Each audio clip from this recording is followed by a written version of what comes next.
बोलते हैं ना, पति पति ही हम सफ़र ही सब कुछ होता है।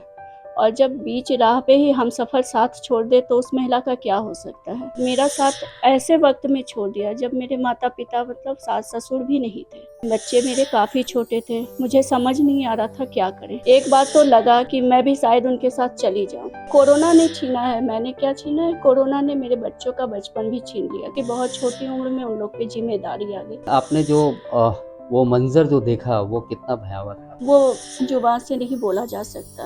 दुख की घड़ी आती है तो एक महिला पे ही सारा पहाड़ टूटता है। मैंने गर्म खाना का पहले स्टार्ट किया था। आज की डेट में काफ़ी मेरा बिजनेस काफ़ी बढ़ चुका है। नमस्कार, आप देख रहे हैं दर्श न्यूज। दर्श न्यूज देखने वाले तमाम दर्शकों का स्वागत है। आज हम एक विशेष रिपोर्ट हम आपको दिखाएंगे। जो रिपोर्ट जो है नारी सशक्तिकरण का से जुड़ा हुआ है। यानी अभी जो है नवरात्र का समय चल रहा है और नवरात्र में जो है माँ दुर्गा जी का उपासना की जा रही है। यानी नारी सशक्तिकरण का एक सबसे बड़ा उदाहरण जो है माँ दुर्गा को माना जाता है। तो वहीं कई महिलाएं जो है इस नारी सशक्तिकरण को बढ़ावा भी देती नजर आ रही हैं और अपने मनोबल को ऊंचा किए हुए है। जब विपदा आती है तो अपने परिवार को किस तरह से भरण पोषण करती है वो भी हम आपको बताएंगे। लेकिन इससे पहले हम आपको बता दें कि कोरोना महामारी एक ऐसी महामारी आई जिसने कई परिवारों की जिंदगी छीन ली और कई परिवार जो है अनाथ हो गए और कई परिवारों ने अपना जीवन भी समाप्त कर लिया। जो महिला हमारे साथ मौजूद है वो महिला जो है नारी सशक्तिकरण का सबसे बड़ा उदाहरण बन चुकी है। राजधानी रांची में रहती हैं और अपना परिवार का भरण पोषण करती है। हमने जो जिक्र किया कोरोना महामारी का इसलिए क्योंकि कोरोना महामारी में उन्होंने अपने पति को खो दिया और पति ही नहीं बल्कि अपने सास और ससुर को भी खो दिया। यानी इतनी बड़ी विपदा उनमें आ पड़ी, लेकिन अभी भी जो है वो मजबूत स्थिति में खड़ी है, यानी संघर्ष कर रही है। इस संघर्ष के दौर में उन्होंने क्या कुछ अपने आप को देखा और किस तरह से मजबूती के साथ जो है अपने बच्चों को लालन पालन कर रही है, तो इससे संबंधित जो है उनसे बात करेंगे। श्वेता जी, एक बात बताइए, जो कोरोना आपदा आई उसमें आपके पति की मृत्यु हो गई, फिर उसके बाद जो है परिवार जो आपके सास ससुर का निधन हो गया, क्या कुछ कहेंगे उस समय जो है क्या परिस्थिति बन गई थी? देखिए, जब एक महिला का बोलते हैं ना, पति पति ही हम सफ़र ही सब कुछ होता है। और जब बीच राह पे ही हम सफ़र साथ छोड़ दे तो उस महिला का क्या हो सकता है। और उन्होंने मेरे को मेरा साथ ऐसे वक्त में छोड़ दिया जब मेरे माता पिता मतलब सास ससुर भी नहीं थे। उस समय बच्चे मेरे काफ़ी छोटे थे, मुझे समझ नहीं आ रहा था क्या करें। एक बार तो लगा कि मैं भी शायद उनके साथ चली जाऊं, लेकिन जब बच्चों को देखा तो लगा कि नहीं, जीना तो होगा, अगर मैं भी चली गई तो मेरे बच्चों का क्या होगा। तो दूसरे ही पल लगा कि रोने से कुछ नहीं होगा, जब तक आप खड़े नहीं होंगे आपका परिवार भी साथ नहीं देगा। तो मैंने कुछ दिन सोचा क्या करना चाहिए, क्योंकि मैं ज़्यादा पढ़ी लिखी भी नहीं हूँ और मेरे पास कोई एक्सपीरियंस भी नहीं है। तो एक दिन ऐसे ही मैंने सोचा क्या करना चाहिए, तो मेरे बच्चों ने बोला कि मम्मा आप खाना बहुत अच्छा बनाती हैं, तो इसी पे हम लोग कुछ करते हैं। तो बोले बेटा ज़रूरी नहीं कि आपको पसंद आए तो सभी को पसंद आए। तो बट मेरी बेटी ने ही बोला कि मम्मा चांस लेने में क्या दिक्कत है। तो बस ये सोच लीजिए कि कई बार ये होता है कि हम सफ़र साथ रह कर के साथ नहीं देते हैं कई, और कई दूर जाके भी साथ देते हैं। शायद उनका आशीर्वाद है कि आज मेरे काम किए 1.5 साल हो गए हैं।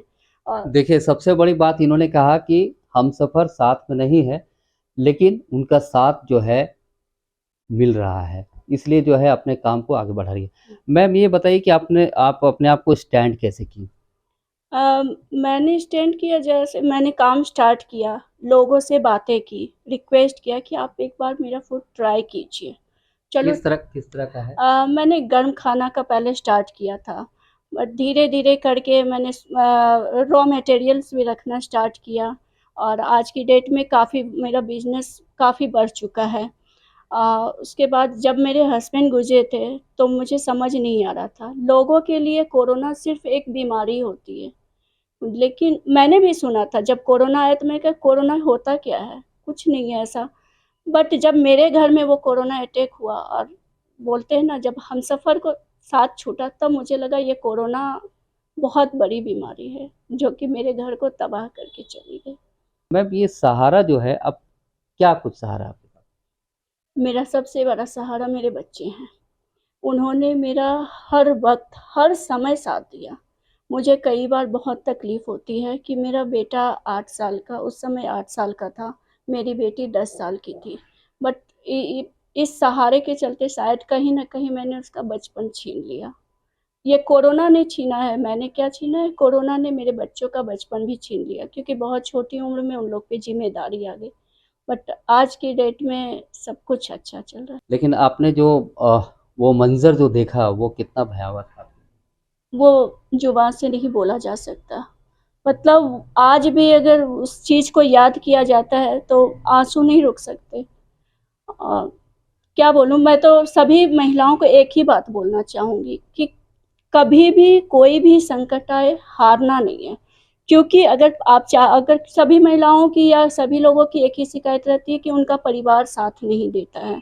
बट मेरा कहना ये है कि परिवार आपका साथ तभी देगा जब तक आप खुद स्टैंड नहीं करेंगे।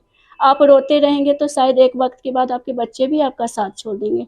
यहाँ तक कि आपका पति भी आपका साथ छोड़ देगा। जब तक आप स्टैंड नहीं करेंगे, आपका साथ कोई नहीं देगा। तो अभी आपके पति जी तो चले गए इस दुनिया को छोड़ के, जी। तो आप बच्चे लोग को देख रहे हैं, लेकिन और क्या लोग हैं जो कि आपको सपोर्ट कर रहे हैं? मेरे परिवार में मेरे ब्रदर इन लॉ हैं, उनकी फैमिली है, उनका भी पूरा सपोर्ट मिल रहा है। हुँ। मतलब मेरे इधर से ससुराल वालों का पूरा सपोर्ट मिल रहा है। बट मैंने थोड़ी देर पहले यही कहा था कि खुद जब तक स्टैंड नहीं करेंगे, कोई साथ नहीं देगा। मैंने जब स्टैंड किया, सभी ने साथ दिया, सभी ने हाथ बढ़ाया अपना और मुझे अच्छा लग रहा है ये चीज़ कि मेरे परिवार वाले मेरा साथ दे रहे हैं। कि आपने आजीविका के लिए क्या साधन आपने ढूँढा है? आजीविका के लिए देखिए अभी तो मेरे को परिवार का साथ मिल रहा है। हुँ। परिवार का पूरा सपोर्ट है और बाकी मैंने बताया मेरा एक क्लाउड किचन है, स्वेमा डिलीशियस फूड के नाम से है। तो मेरी जीविका अभी उसी से चल रही है, मेरे बच्चे उसी से पल रहे हैं और मैं उसी को बढ़ाना चाहूँगी। ये आप खुद से बनाती हैं? जी, मैं खुद बनाती हूँ और सारा ही चीज़ होममेड रखती हूँ, चाहे पापड़ हो या रॉ मटेरियल्स भी सारा मेरा होममेड होगा। जिस तरह से आपने मजबूत स्थिति बनाई है, बच्चों का देख-रेख कर रही हैं, देखभाल कर रही हैं, उन महिलाओं को क्या कुछ संदेश देना चाहेंगे आप?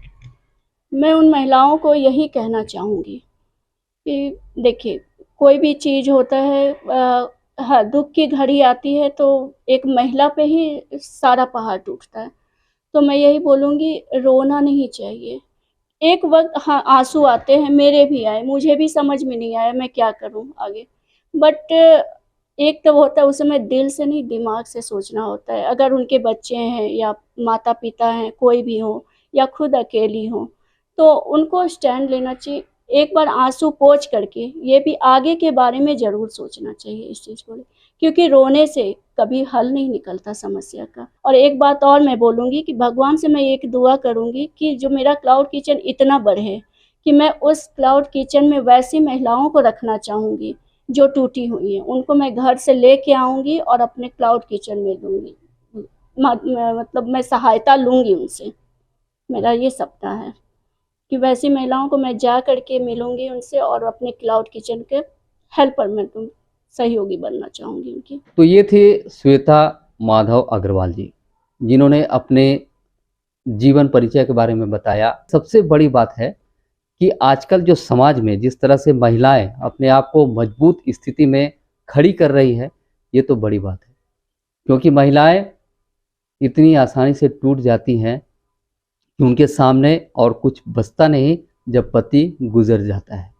लेकिन पति के गुजरने के बाद भी आज ये महिला अपने पैरों पर खड़ी है, तो हम कह सकते हैं कि ये नारी सशक्तिकरण का सबसे बड़ा उदाहरण है। तो इसी तरह के तमाम खबरों से आप बने रहिए, आप देखते रहिए दर्श न्यूज। रांची से